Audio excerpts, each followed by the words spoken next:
जान तू भुलाई हा, बबलू भैया के जीतई हा हो, बबलू भैया के जीतई हा हो। सब गरीबवन के होई है सहारा, इन्हीं के मुखिया बनई हा हो। गाँव के विकास और सुधारी समाजी उठावेले सबके आवाज, इनके जीतई है भैया करी है जम के विकास, इनके जीतई है भैया करी है जम के विकास, बबलू के जीतई है भैया। आपका नेता कैसा हो? बबलू भैया जैसा हो। गैर प्रजात का नेता कैसा हो? बबलू भैया जैसा हो। गैर प्रजात का नेता कैसा हो? बबलू भैया जैसा हो। बबलू भैया के जीतई हा, भौजी बात न भूलई हा, हौवे गाँवे घर के बेटा, अब के उठल बाड़े नेता।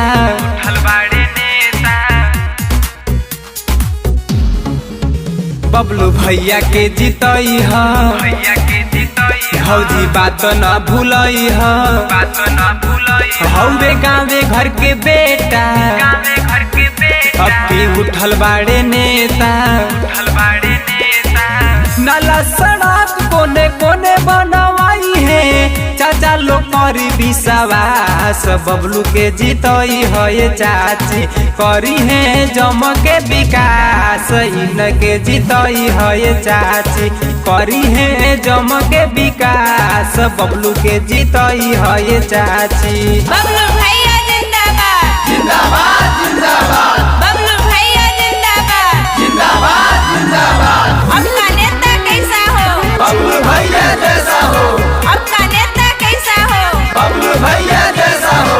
बबलू भैया जिंदाबाद जिंदाबाद जिंदाबाद। बबलू भैया जिंदाबाद जिंदाबाद जिंदाबाद।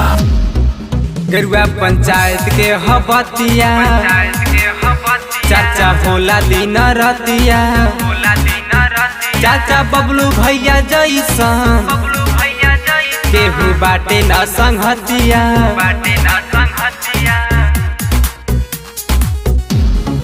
गेरुआ पंचायत के हबतिया, चाचा भोला दिन रतिया, चाचा बबलू भैया जैसन केहू बाटे न संगतिया। ओकर सहानी गा के सबके बतैले बनल रहे आशीर्वाद, बबलू के जीतई है चाची करी है जम के विकास, इनके जीतई है चाची करी है जम के विकास, बबलू के जीतई है चाची। भैया हो भाभी सुन जान तू भुलई हा, बबलू भैया के जीतई हा हो। सब गरीबवन के होई है सहारा, इन्हीं के मुखिया बनई हा हो। गाँव के विकास और सुधारी समाजी उठावेले सबके आवाज, इनके जीतई है भैया करी है जम के विकास, इनके जीतई है भैया करी है जम के विकास, बबलू के जीतई है भैया।